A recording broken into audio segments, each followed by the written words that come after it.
समर्पयामि उत्तराभूषणं समर्पयामि हस्तो प्रक्षालयामि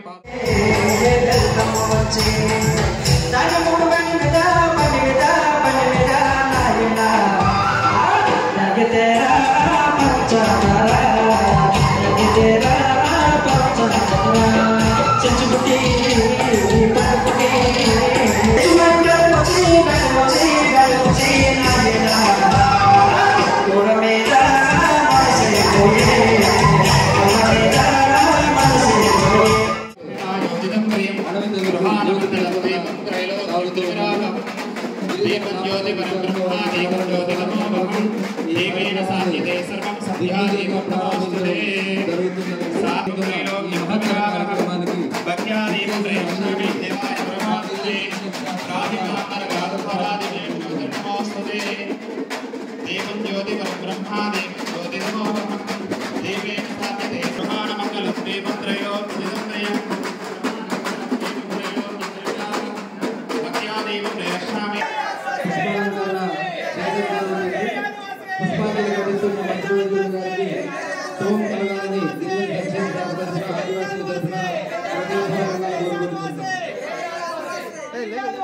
ओम श्री महागणाधिपते महागणानां द्वाविमहे गंगरीनाम भवस्रवस्तं ज्येष्ठराजसम्मानप्रदानसम्मान श्रीमन्नोदरिसेदसाजनः श्री महागणाधिपते नमः श्री गुरुभ्यो नमः हरिः ओम् तस्मारङ्गममवय शिक्षा एतदा अवोजनेदाजनः शुद्धोदकस्नानं समर्पयामि आप्याय ससमेन समर्पयामि स्नानानन्तरं शुद्ध आचमनीयं समर्पयामि वस्त्रम्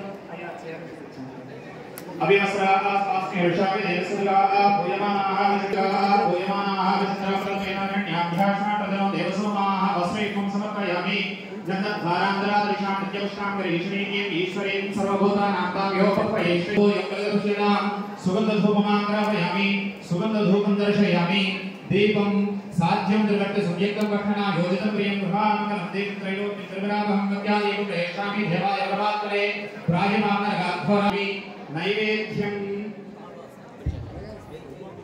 पुष्पमालिकां समर्पयामि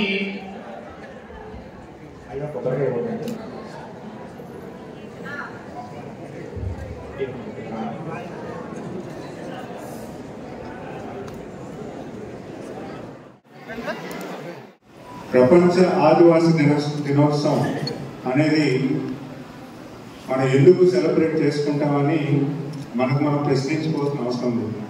అంటే కలెక్టర్ గారు చెప్పినట్టుగా మనం అందరం కూడా ఒక నిరుపేద కుటుంబాల నుంచి ఒకరికొకరు సాయం చేసుకుంటూ చదువుకుంటూ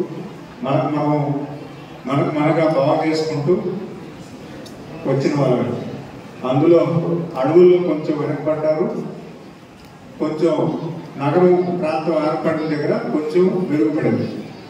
అయితే ఈరోజు ప్రభుత్వం ఏర్పాటు చేస్తున్న కార్యక్రమాలు అవ్వచ్చు, లేకపోతే సదుపాయాలు అవ్వచ్చు, ఐటీడీ ద్వారా చాలా చాలా మంచి కార్యక్రమాలు చేస్తున్నాయి. అంటే ఎందుకంటే మనకు కావాల్సిన వసతులు ఏవైతే ఉన్నాయో, స్కూల్స్ కానీ హాస్పిటల్స్ కానీ లేదా గ్రామాల్లో నిత్యావసర వసతుల కోసం ఎటువంటి అభివృద్ధి, రోడ్లు కానీ నీరు కానీ వీటికి సంబంధించి అభివృద్ధి కార్యక్రమాలు అయితే జరుగుతున్నాయి. కానీ ఇంకా జరగాల్సిన అవసరం అయితే చాలా ఉంది. ఎందుకంటే మా డీకే ప్రతి గ్రామ సర్పంచ్ సన్యాసాడు స్పెండ్ చేసిన రోజులో వాళ్ళ పనుల కష్టాలన్నీ కూడా నాకు చెప్పాడు వివరంగా. హాస్పిటల్కి వచ్చేటప్పుడు వీళ్ళకి పబ్లిక్ ట్రాన్స్పోర్టేషన్ లేకపోవడం వల్ల గ్రామాల్లో ఆటోలో తీసుకోవడం లేకపోతే బైక్ మీద తీసుకెళ్లే పరిస్థితి ఉంది. నేను కలెక్టర్ గారు కూడా రిక్వెస్ట్ చేయడం జరిగింది.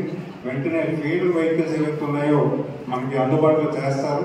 అలాగే ప్రతి ట్రైబల్ విలేజ్ కానీ ఏదైనా ఎక్కడైనా హెల్త్ పరంగా ఎటువంటి సమస్య ఉన్నా కదా దాన్ని పూర్తి స్థాయిలో మనం వెంటనే వాళ్ళకి మెడిసిన్ అందే విధంగా, వాళ్ళకి చికిత్స అందే విధంగా చేకూర్చాలని దశగా కలెక్టర్ గారు కోరుకుంటున్నాను. ఎందుకంటే ఈరోజు వాళ్ళు అక్కడ ఉన్నారు కాబట్టి ఈరోజు ఇంకా అడవులు ఈరోజు మనం సంరక్షణ చేసుకోగలుగుతున్నాం. వాళ్ళు అక్కడ ఉన్నారు. ఖచ్చితంగా అబ్బాయి చదువుకున్న వ్యక్తి గ్రామం ఎంత అభివృద్ధి చేస్తున్నారంటే చాలా అభినందించాల్సిన విషయం. ఎందుకంటే ఇలాగే నేను ఎక్కువగా చదువుకోమని చెప్తాను. అలాగే ప్రతి ట్రైబల్ విద్యార్థి కూడా చదువుకోవాల్సిన అవసరం ఉంది.